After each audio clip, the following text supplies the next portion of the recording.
Question है बाबूजी। हम हम कई ऐसे पवित्र स्थानों पर जाने की इच्छा रखते हैं क्योंकि हमें उस जगह की इम्पोर्टेंस पता होती है, पर किसी कारण नहीं जा पाते। पर ऐसे लोग वहां पहुंच जाते हैं जो कि कोई अहमियत नहीं जानते, बल्कि झूठे होते हैं, नेगेटिव होते हैं।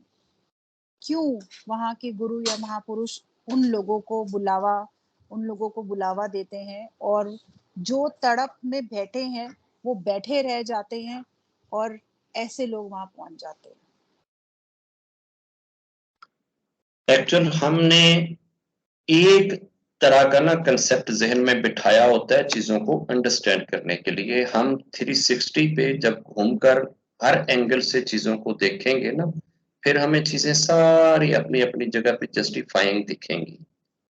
अगर हम किसी पवित्र स्थान पे जाना चाहते हैं, हम जा नहीं पा रहे, और एक शख्स जिसको उस पवित्र स्थान की कोई कदर कीमत नहीं, कोई उसे पता नहीं, कोई उसे एहसास नहीं, कोई ख्याल नहीं, ਉਹਨੂੰ जनाब हर दूसरे दिन ਉੱਥੇ ਬੁਲਾਇਆ ਹੁੰਦਾ ਹੈ ਉਹਦੇ ਕੋਲ ਭੋਗ ਲਵਾਉਣੇ ਲਈ। ਉਹ ਉੱਥੇ ਜਾ ਕੇ जनाब 50,000 ਰੁਪਇਆ ਵੀ ਦਿੰਦਾ ਹੈ ਤੇ ਭੋਗ ਵੀ ਲਾਉਂਦਾ ਹੈ, ਤੇ ਪਤਾ ਉਸਨੂੰ ਹੈ ਨਹੀਂ ਹੈ ਕਿ ਉਹ ਆਇਆ ਕਿੱਥੇ ਤੇ ਕੀ ਉਹ ਜਗ੍ਹਾ ਹੈ ਤੇ ਕੀ ਉਹਦੀ ਕਦਰ कीमत है ਤੇ ਕੀ ਉਸਦੀ मंजिलत है। तो क्या उस पवित्र स्थान वाले ने उसको बुलाया हुआ है और आपको रोका हुआ है? ऐसा नहीं है। यहाँ हर एक शख्स एवरी टाइम आजमाइश में है, हर सेकंड उसकी आजमाइश है। आप अगर रुके हुए हैं तो आपकी भी आजमाइश चल रही है, और जिसको बुलाया हुआ है कि वो आकर भी उधर हाजिर होके भी अगर वो नहीं जान सका, नहीं पहचान सका, नहीं समझ सका, नहीं मान सका, तो ये भी तो उसकी आजमाइश ही तो है ना। हो सकता है कि आप वहां ना जाएं और आपके वहां ना पहुंच पाने पे, आपके कल्पने पे आपको रब फल दे, और दूसरा जो उधर पहुंच गया और पहुंचकर जो उसके पवित्रता का हक अदा नहीं कर सका, उस स्थान की कदर मंजिलत को नहीं पा सका, और उधर जाके जो उसने नाकदरी करी है, उस नाकदरी पे उस बंदे को शायद सजा मिले। तो ये कहाँ लिखा हुआ है कि जी वो नाकदरे अगर उधर पहुंच गए हैं और नाकदरे जनाब उधर हाजिर हो रहे हैं तो वो जनाब क्यों ब्लेसिंग ले रहे हैं, जबकि उनको तो कदर ही को नहीं है। और जो बेचारे ब्लेसिंग लेने के डिजर्व करते हैं, जो दिन रात तड़प रहे हैं, कलप रहे हैं और जनाब रोए जा रहे हैं, उनको वो बुलाते नहीं है। ऐसा नहीं है। जो इंटेंशन है ना इंसान की, वो बाज दफा इंटेंशन इंसान के कर्म से, इंसान के एक्शन से भारी हो जाती है।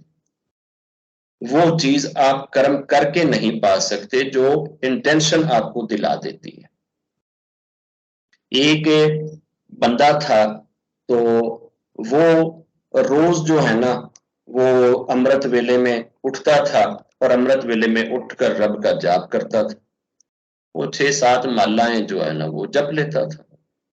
अब एक दिन बेचारा कहीं थका हुआ था, और थकने की वजह से ना अब उस बंदे को इतनी नींद आई, ठंडी हवा चल रही थी, ऋतु बड़ा अच्छा था, मौसम बहुत प्यारा था, कि वो बेचारा सोया सोया ही रह गया। और सुबह उसकी उस वक्त आंख खुली जब सूरज अच्छी तरह से चमक रहा था उसके चेहरे पे। तो उसकी जब आंख खुली तो उसको पता लगा कि यार मेरा तो आज का अमृत वेला भी गया और मेरी तो आज की पूजा भी गई।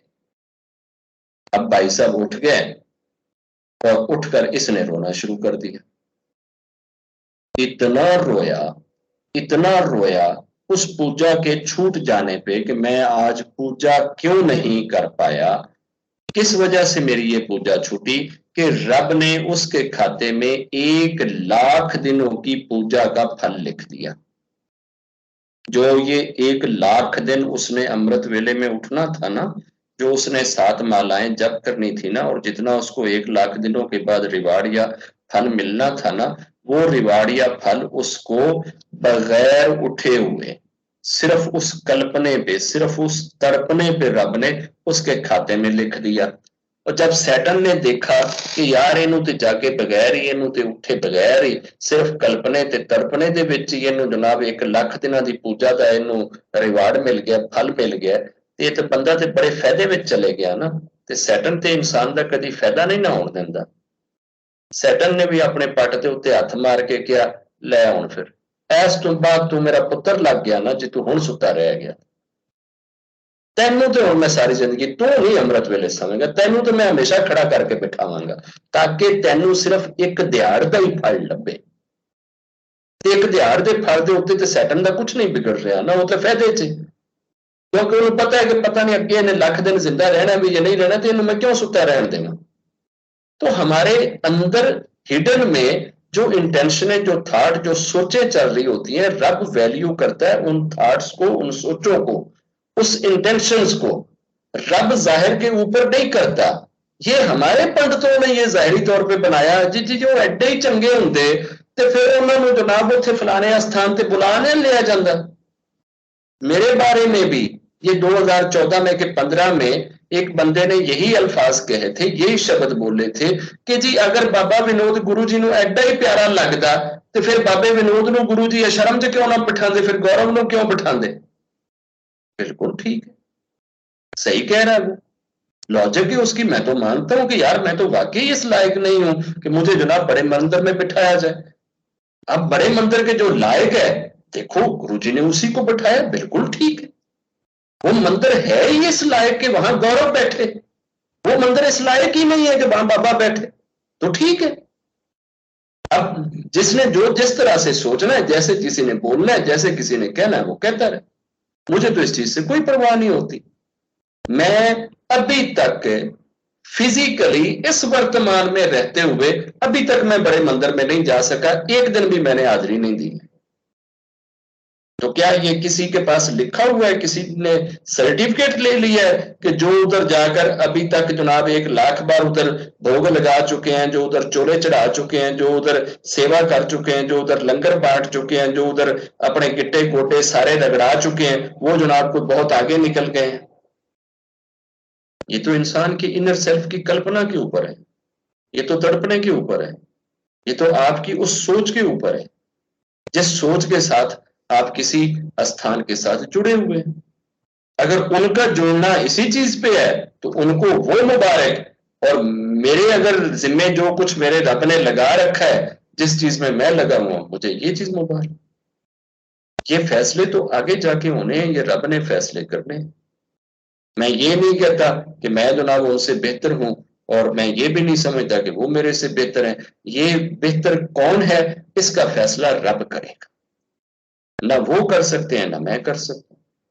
मेरे हाथ में तो ये नहीं है कि जी जो पवित्र स्थानों तक पहुंच गए वो बड़े कोई ब्लेस्ड हैं, और जो पवित्र स्थानों तक समझने के बावजूद, जानने के बावजूद जो नहीं पहुंच पाए वो बेचारे को बड़े अनब्लेस्ड हो गए, या बड़े जनाब वो कोई धोखे च रह गए।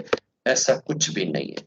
हर एक इंसान की जिंदगी में करोड़ों एस्पेक्ट चल रहे होते हैं, करोड़ों एंगल चल रहे होते हैं। ना जाने रब उस वक्त आपको किस एंगल से देख रहा है, किस एस्पेक्ट से देख रहा है, किस पहलू से आपको आजमाया जा रहा है, और आपके साथ पता नहीं आपकी वजह से और कितनों की आजमाइश जुड़ी हुई है। आपकी जिंदगी से किसी दूसरे की आजमाइश जुड़ी हुई है। ये चीजें तो रब जानता है। अब रब ने मे भी किसी दूसरे को आजमाना हो, अगर कोई दूसरा है और वो आपका रूलर बना दिया गया, दुनिया में हाकम बना दिया गया, वो आपका पति बना दिया गया, वो आपका फादर इन लॉ या सास बना दिया गया, और वो आपके ऊपर रूल करता हो, कहता खबरदार तो उथे मैनू जरा जाके दिखाई। हो सकता है रब ने आजमाना ही उसे हो, उसकी जजमेंट हो रही हो, उसकी आजमाइश हो रही हो, जो रोक के बैठा हुआ है। तो रब ने आगे जाके पकड़ना ही उसको, जूते मारना ही उसको, उस नरक में डालना ही उसको इसी वजह से हो कि दुनिया में ये उसका बहाना बने कि वो किसी को किसी पवित्र स्थान पे जाने से रोके, और इसी बहाने पे रब उसको नरक में डाले। अब किसकी क्या भागों में, बख्तों में या नसीबों में कौन सी चीज कैसे चल रही है, इन सारी चीजों का फैसला सिर्फ ऊपर बैठा हुआ एक रब करेगा, और सिर्फ उसी को पता है। और उसकी मैनेजमेंट जैसे वो अनलिमिटेड है, ऐसे ही उसकी मैनेजमेंट के अनलिमिटेड एस्पेक्ट हैं। हम सारे एस्पेक्ट्स नहीं देख सकते, हमें तो ये 3D तक नजर आता है, हम तो चंद एक एस्पेक्ट जेन में देखते हैं, और उसमें भी हमारे पास कोई कंफर्मेशन नहीं होती कि जिस तरह से हम सोच रहे हैं आया वाक्य ई ऐसे हो रहा है। उसके अलावा भी हजारों चीजें होती हैं, खुदा जाने किसकी लाइफ में कौन सी चीज किस एंगल से चल रही है। रब सबके साथ अपनी खैर और मेहर बनाए रखे, रब अपनी खैर से और मेहर से किसी को दूर ना करे। जय गुरु।